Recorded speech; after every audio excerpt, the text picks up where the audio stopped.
நமஸ்காரங்கள். சூளைமேடிலிருந்து சுசீந்திரம் எஸ்கேஎஸ் மணி சாஸ்திரிகள் பேசுகிறேன். விஸ்வாவசு வருஷ பஞ்சாங்க படனம். இந்த புது வருஷமானது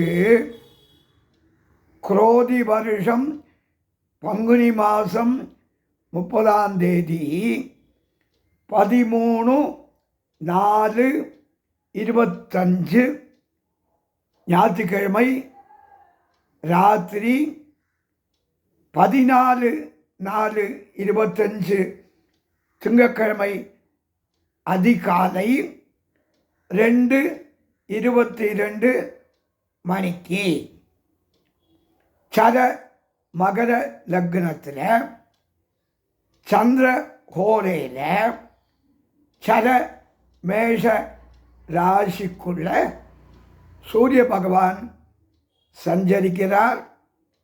விஸ்வாவசு அப்படிங்கிற நாமதேயத்தோட சித்திர வருஷ பிறப்பு சம்பவிக்கிறது. வருஷ ஆரம்பத்தில் வேத பண்டிதர்கள், ஆத்துவாத்தியார், ஜோதிட நிபுணர்கள் மூலமாக பஞ்சாங்க பலன கேட்பவர்கள் சகல க்ஷேமத்தையும் அடைவர் அப்படிங்கிறது நம்முடைய முன்னோர்களின் பரம்பரை அனுஷ்டானம். வசு அப்படின்னால் என்ன அர்த்தம் அப்படின்னால், வசு என்றால் தனம், தனம், வெல்த், பிரகாசம், பிரைட்னஸ், உலகம், நிறைவு என்று பொருள். இந்த வசு அப்படிங்கிற வாக்கியம் வேதத்தில் அடிக்கடி வந்துட்டே இருக்கும். அது ஒரு ஆசீர்வாத வாக்கியம். கல்யாணம் 4 நாள் உண்டு, இன்றைக்கும் கடைபிடிக்கிறோம். ஆனால் ஒரே நாளில் எல்லா பூஜைகளையும் நம்ம செஞ்சுடுறோம். 4 நாள் கல்யாணத்தில் 4ஆம் நாள் ராத்திரி மாப்பிள்ளை மடியில் பொண்ணை உட்கார சொல்லி மாப்பிள்ளை பொண்ணை ஆலிங்கனம் பண்ணிட்டோம். சாந்தி முகூர்த்த அறையில் ரூமில் சாஸ்திரிகளும் இருந்து ஒரு அரை மணி நேரம் ஜபம் உண்டு. அதுக்கு பேர் கர்ப்பாதானம். கர்ப்பாதானம் அப்படின்னு சொல்லுவா. அது வழக்கத்தில் உண்டு. அதை இப்போவும் நம்ம பண்ணுறோம். பகல்லேயே வாத்தியார் செஞ்சு விடுறார். அந்த கர்ப்பாதான பூஜைக்கு யார் அதிபதினு கேட்டால் விஸ்வாவசு என்கிற கந்தர்வராஜன் ஆகும். விஸ்வாவசு என்கிற கந்தர்வராஜன். அந்த கந்தர்வராஜன் அந்த மந்திரத்தில் திரும்ப திரும்ப திரும்ப ஒரு ஆசீர்வாத மந்திரம் சொல்லுவார். 10 மாதம் பூர்ணமான கர்ப்பம் ஏற்படணும், குறை பிரசவம் இருக்கக்கூடாது, சுகப்பிரசவமாக இருக்கணும், ஜீவச புத்திரனா பிறக்கணும், பூர்ண அவயவங்களோட குழந்தை பிறக்கணும், குழந்தை பூர்ணமான ஆயுளோடு இருக்கணும் அப்படின்னு ஆசீர்வாதம் மந்திரம் வந்துட்டே இருக்கும். அந்த விஸ்வாவசு நாமக கந்தர்வராஜனின் விசேஷ வருஷம்தான் இந்த விஸ்வாவசு வருஷம். பல ஆயிரம் விஸ்வாவசு வருஷங்களை ஆராய்ந்து ரிஷிகளும் சித்தர்களும் விஸ்வாவசு வருஷம் எப்படி இருந்தது, எப்படி இருக்கும் அப்படிங்கிறத இடைக்கால சித்தர் எங்கப்பட்ட ஒரு சித்தர் வெண்பா என்கிற பாடல் மூலமாக நமக்கு சொல்லியிருக்கா. இதில் நம்ம சந்தோஷப்பட வேண்டியது என்னென்னால், தமிழை தவிர எந்த மொழியிலும் இந்த வெண்பா அப்படிங்கிறது இல்லவே இல்லை. அந்த இடைக்கால சித்தர் இந்த விஸ்வாவசு வருஷத்தை பற்றி வெண்பாவில் என்ன சொன்னார்? விஸ்வாவசு வருஷம் வெள்ளாண்மை ஏறும், பசு ஆடு மாடு பலிக்கும், சிசு நாசம், மற்றையரோ வாழ்வார்கள், மாதவங்கள் மீறுமே, ஒத்துல உலகில் நல்ல மழையுண்டோ, ஒத்துலகில் நல்ல மழையுண்டோ. என்ன அர்த்தம்? விஸ்வாவசு வருஷம் வெள்ளாண்மை செழிக்கும், விவசாயம் தழைக்கும், கொழிக்கும். பசு ஆடு மாடு நாலுகால் ஜீவராசிகள் அதிக பலனை கொடுக்கும். ஜனங்களுக்கு பக்தி மார்க்கம் அதிகப்படியாக வளரும், ஏற்படும். உலகில் நல்ல மழை இருக்கும். இவ்வளோ சொல்லிட்டோ நடுவில், ஆனால் சிசுக்கள் நாசம் அப்படின்னு சொல்லிட்டார். ஒரு வயதுக்கு உட்பட்ட குழந்தைகளுக்கு சிசுக்கள்னு பேர். அதாவது இங்கிலீஷில் இன்ஃபேண்டுங்கிறோம், சிசுக்கள். 5 வருஷத்துக்கு முன்னாடி சார்வரி வருஷம் வந்தது. அந்த சார்வரி பஞ்சாங்கத்தில் இந்த வருஷ வெண்பாவில் குறிப்பிட்டபடி பல கோடி பேர் இறந்து போயிட்டா. உங்களுக்கு தெரியும், கோவிடு வந்தது. அதுபோல் இந்த வருஷம் சிசுக்கள் நாசம் என்று கூறி கஷ்டம் ஒன்றுமே வரக்கூடாது. அதை தவிர்க்க என்ன வழின்னு சொல்லிட்டாவா. ஒரு வயசான பிற்பாடுதான் சிசுக்களுக்கு ஆத்மபலம் கிடைக்கும். அதனால் ஆத்மகாரகன் சூரியனை எல்லாரும் வீட்டை விட்டு வெளியில் வரும்போதோ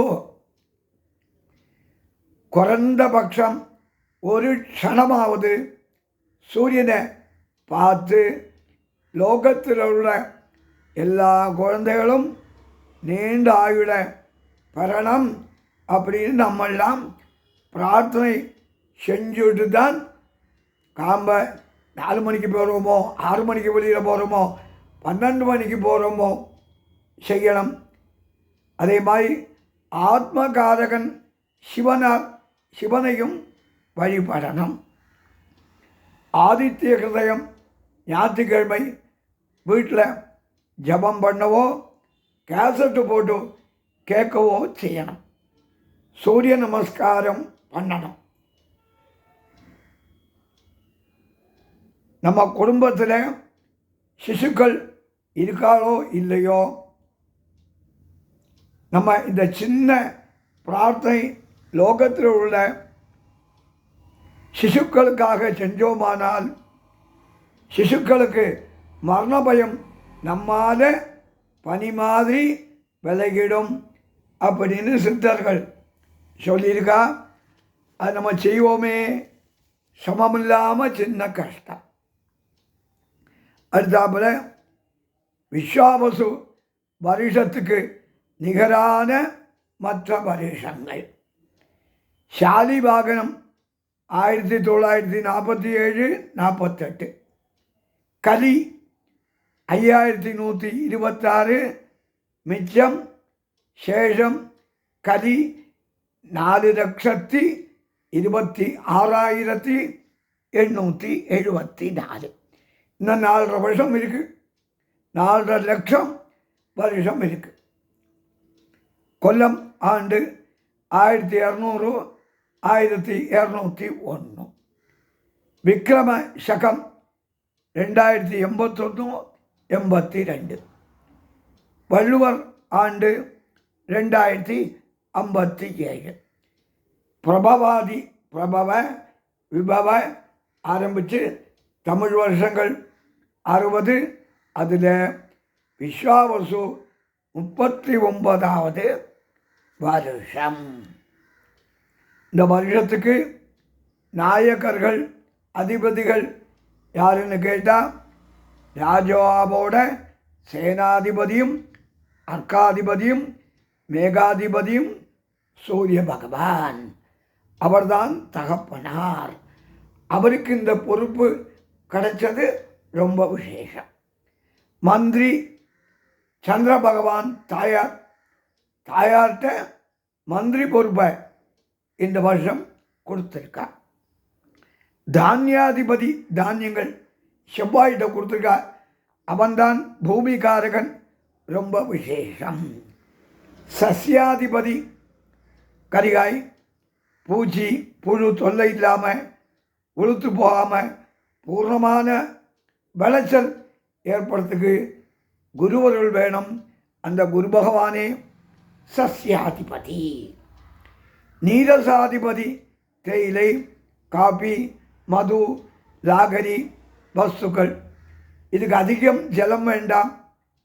புதன் அக்னி கிரகம். அவனுக்கு புத பகவானுக்கு நீரசாதிபதியும். இந்த வருஷ தேவதை ஹிரண்ய கர்ப்பர். தங்கமான பூர்ணமான ஜீவராசிகள் கர்ப்பத்திலிருந்து வெளிவர்ணம் செழிப்பு. பசு நாயகர் கோபாலன். பசு நாயகர் சம்ரக்ஷகர் ஸ்ரீகிருஷ்ணன். அப்படியாக இந்த வருஷ நாயகர்கள் ரொம்ப விசேஷமாக இருக்கா. மழையை பற்றி சொல்லும்போது 100 யோஜனை உயரமும் 60 யோஜனை அகலமும் கொண்ட அளவிற்கு ஒரு மழைக்கால்னு பேர். லிட்டர், படி, கிலோங்கிராம் மாதிரி. 1 யோஜனை அப்படிங்கிறது 8 மைல். அப்படியானால் 800 மைல் உயரமும் 480 மைல் அகலவும் கொண்ட ஒரு மரைக்கால். 2 மரைக்கால் 1600 மைல் உயரம், 960 மைல் அகலம் கொண்ட மழை உண்டு. நிறைய மழை. அதில் 10 பாகம் சமுத்திரத்தில் விழுந்துருமாம். 20 பாகமாக பிரித்தா 10 பாகம் சமுத்திரத்தில் விழுந்துருமாம். பாலைவனமான நாடுகள் துபாய் அங்கெல்லாம் தண்ணி கஷ்டம் கடுமையாக உண்டு. அந்த பெய்யக்கூடிய மழையில் 10 பாகம் கடலில் விழுந்துருன்னு சொல்லிட்டா.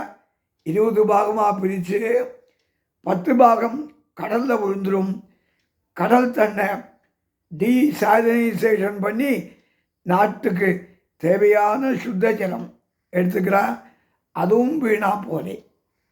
6 பாகம் மலையில் விழுமா. மலைகளில் அருவி ஆறாக ஓடி எல்லாமே அந்த ஜலம் பூமிக்கு தான் வரும். 4 பாகம் பூமியில் மழை பெய்யும். அந்த பூமி மழை நிலம், குளம், கொட்டை, அணைகளில் சேமித்து வைக்கிறோம். அதிகப்படியான நீரை கடலில் கலக்கிறோம். அதனால் பூமிக்கு இந்த வருஷம் தண்ணி கஷ்டமே இல்லை. 10 காத்தழுத்த மண்டலம் ஏற்பட்டு 7 அளவு புயலா மாறி நின்று மழை பெய்யும். மழைக்கு குறவில்லை. சித்திரை, ஆனி, புரட்டாசி, மார்கழி, தை. சித்திரை, ஆனி, புரட்டாசி, மார்கழி, தை நல்ல மழை. வைகாசி, ஆவணி, ஐப்பசி. வைகாசி, ஆவணி, ஐப்பசி மிதமான மழை. ஆடி, கார்த்திகை, பங்குனி, ஆடி கார்த்திகை பங்குனி குறைவான மழை. இந்த மேலே சொல்லப்பட்ட மழைகள் எந்தெந்த பிராந்தியத்தில் எந்தெந்த இடங்களில் மழைக்காலமோ அங்கு பெய்யும் அப்படின்னு எடுத்துக்கணும். குறைவில்லாத மழை.